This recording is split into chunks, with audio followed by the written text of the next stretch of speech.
ভাবি এটা আমি দেবো, এটা আমি দেবো। ভাই আপনি এটা কি বলতেছেন? আপনি ছেলে লিপস্টিক লাগাবেন? ভাবি কি বলেন, আমি মনে মনে একজন মেয়ে। মনে মনে ভাবো, এটা 50 লাখ টাকা। না, আমি এই মনে মনে বাবা টাবা বুঝি না, আমার 50 লাখ টাকা দিয়েছি। তাহলে তুই নিজের কেমনে মনে মনে ছেলে দাবি করস, মনে মনে মেয়ে দাবি করস? ভাই আমার ভুলে গেছে, ভাই আমার ভুলে এই লাঠি লও। হ্যাঁ ভাই আমার ভুলে গেছে।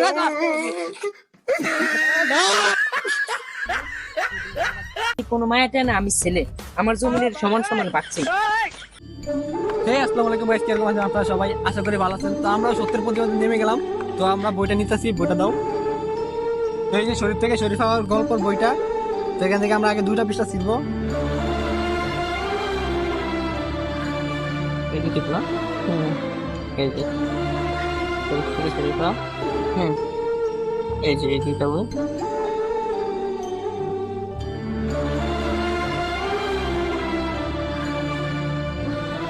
তো আমরা দেখলাম আসিফ স্যার এটা ছিঁড়ে ফেলে দিল। কোন কারণে ফেলেছে আমরা জানি না, ঠিক আমরা এইভাবে ফেলে দিলাম। এখন আমরা দেখবো এই বইতে কি লেখা আছে আর কেন এটা ফেলেছে।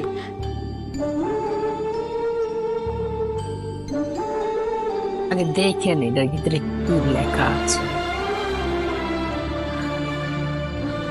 শরীফার গল্প। ছোটবেলায় সবাই আমাকে ছেলে বলতো, কিন্তু আমি নিজে একসময় বুঝলাম আমার শরীরটা ছেলেদের মতো হলো, আমি মনে মনে একজন মেয়ে। আমি মেয়েদের মতো পোশাক পরতে ভালোবাসতাম, কিন্তু ভারী কেউ আমাকে পছন্দের পোশাক কিনে দিতে রাজি হতো না। এটা কোনো বই ভিতরে পড়ালেখার অবস্থা, কি অবস্থা করে গেছে। এগুলো আর কি করবো? ছেলে বলে মেয়ে, মেয়ে বলে ছেলে, এইসব পরে আমরা কোনো জ্ঞানে ধরবো না। ছোট ছোট বাচ্চাকে আরো অন্ধকার নষ্ট করে দেবো। এরকম ভাবে সিরিয়া 4-5 টুকরা করে আমার মতে ডাইরেক্ট পানির ভিতরে ফালিয়ে দেওয়া উচিত। তো গাইস, এটা তো ট্রেলার দেখলেন, এখন আমাদের মেন ভিডিও শুরু করা যাক। ভাইয়া জায়গাটা কেমন লাগে? আরে ভাই, বারবার আপনি ভাই বলতেছেন কেন? আপু বলেন, আপু। আর ভাইয়া আপনার কোন অ্যাঙ্গেল থেকে আমার এক ছেলে মনে হয়? আমি তো মনে মনে একজন মেয়ে। আচ্ছা বোন, তুমি এদিকে দাঁড়াও, এটা আস্তে আস্তে। ওকে ভাইয়া। ওই যেহেতু মেয়ে আর আমি যেহেতু ছেলে, তাহলে জায়গা সম্পত্তি তো হয় কমই পাইবে। আমি তো বেশি পাবো, আমার জন্যই তো ভালো হয়েছে। ওই ভাই হয় সত্য ভাই না, ওই বোন হয়েছে, আমার জন্যই ভালো হয়েছে। বাবা যেহেতু মারা গেছে, তাইলে জায়গা সম্পত্তিটি ভাগ করে এলাম। ওই কোন সময় আমার ভাই পরিচিত দেয়। এ ভাইয়া তাড়াতাড়ি এদিকে আসো, যাইতে গো। আর ওই জায়গায় কি ভাবছিলে এত? কি বাবা? বাপে তো মারা গেছিল, তাই জায়গা সম্পত্তি গুলো ভাগ করার পরিকল্পনা ছিল। আচ্ছা ঠিক আছে, আসো। আচ্ছা কি ভাইয়া, আজকে কি জায়গা জমিন ভাগ করবা নাকি আরো 2 একদিন পরে করবা? এখান থেকে যাই জায়গা সম্পত্তি গুলো ভাগ করা শুরু করে দিন। আচ্ছা ঠিক আছে।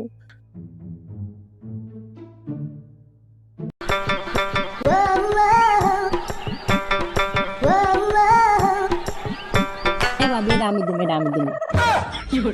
ভাই আপনি এটা কি বলতেছেন? আপনি ছেলে লিপস্টিক লাগাবেন? ভাবি কি বলেন, আমি মনে মনে একজন মেয়ে। তোমার কেমন লাগে? অনেক সুন্দর লাগতেছে তোমাকে। নাই, এ ধরেন। ওকে যাই। ঠিক আছে যাও। আচ্ছা আমার বাপের জায়গা তো এটাই, তাহলে এখানে শুরু করা যাক ভাগ। আচ্ছা ঠিক আছে ভাইয়া। আচ্ছা আমার বাপের জায়গা তো এটাই, হ্যাঁ। তাহলে তোমার এন থেকে এতটুক আর আমার এন থেকে এটা বেকা। কিন্তু কেন? তুমি একজন মেয়ে না, মেয়েরা তো কম পায়। ভাই তুমি যে জমিনের ভাগ দিছো, এই জমিনের ভাগ আমি মানি না। আমি কোনো মায়াটা না, আমি ছেলে, আমার জমিনের সমান সমান পাচ্ছি। তুই না ফরিদা আমার বোন? এটা আমি মনে মনে ভাবতে হয় মা, এখন আমি মনে মনে ফোলা, আমার নাম হচ্ছে ফরাদ, আমি সমান পাচ্ছি। এত কথা আমি বুঝি না। একটু আগে তো ভাবিতে লিপস্টিক দিয়ে নি।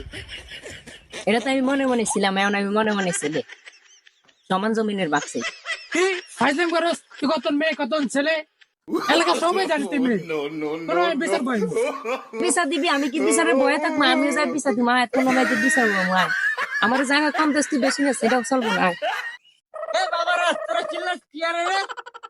ও হুজুর এদিকে একটা বিচার করতে হবে, এদিকে। ইয়া যাইতাছি খারা। কি আলাপ চালাপ বিজ্ঞানী।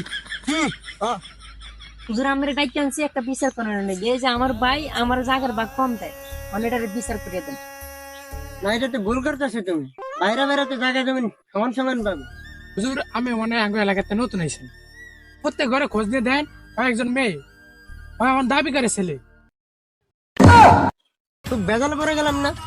এই বিষয়টা তো আমার একলা করা সম্ভব না। আরেকজন লোক দরকার। কোথায় পাই? বড় ভাই এদিকে আন। আসসালামু আলাইকুম। বিষয়টা হচ্ছে যে কি, আমি না একটা সমাধান দিতে পারছি না। মানে এই সমাধান দিতে আপনি একটু দেখেন তো আমাকে সহযোগিতা করেন। এখন বিষয়টা হচ্ছে যে এনাদের এই সমাধান দিতে পারতেছি না, যে জমি যেমন মোহন ভাইকে আচ্ছা পাচ্ছি আমি না। কি দাঁড়াই কথা বলবেন এখানে বসেন। আচ্ছা, ঠিক আছে, বেশ। ওর জন্য আমার এলাকাতে মান সম্মান থাকে না। ও এক সময় ছেলে দাবি করে, এক সময় মেয়ে দাবি করে। এই যখন জমি নষ্ট চাইছিলাম, ওই ছেলে দাবি করে। আবার এক জায়গায় যাবো, ওই মেয়ে দাবি করবে। এটা একটা কিছু সমাধান দিয়ে যান। আমি একজন ছেলে কিন্তু মনে মনে আমি মেয়ে ভাবি, কিন্তু আমার কি দোষ? আমি কন্ট্রোল করে রাখতে পারি না, আমার মেয়ে মেয়ে ভাবতে ভালো লাগে আর কি। জায়গা জমি নিয়ে এত ঝামেলা, তাহলে আমি জায়গা জমি বেছিলাম, জায়গা জমি না রাখি না। তাহলে জায়গা যখন বেঁচে লবি, আমি কিনে এরকম কয় টাকা বল? দাম তো অনেক বেশি, তাহলে আমার 50 লাখ টাকা দিয়ে নিয়ে বেশি লাগবে না। আচ্ছা ঠিক আছে, তোর 50 লাখ টাকা দরকার, আমি তোমার টাকা দিতেছি। তোমার লাগে তুমি কত হয়েছে? জমির 50 লাখ টাকা ফাইনাল। তো এই না তোমার 50 লাখ টাকা। ওই 50 লাখ টাকা দিলে যদি 50 টাকা, এটা আমি মানি না। এটা কি 50 টাকা দেখো, 50 লাখ টাকা? আরে মনে মনে ভাবো, এটা 50 লাখ টাকা। না, আমি এই মনে মনে বাবা টাবা বুঝি না, আমার 50 লাখ টাকা দিয়েছি। তাহলে তুই নিজের কেমনে মনে মনে ছেলে দাবি করস, মনে মনে মেয়ে দাবি করস? ভাই আমার ভুলে গেছে, ভাই আমার ভুলে এই লাঠি লও। হ্যাঁ ভাই আমার ভুলে গেছে।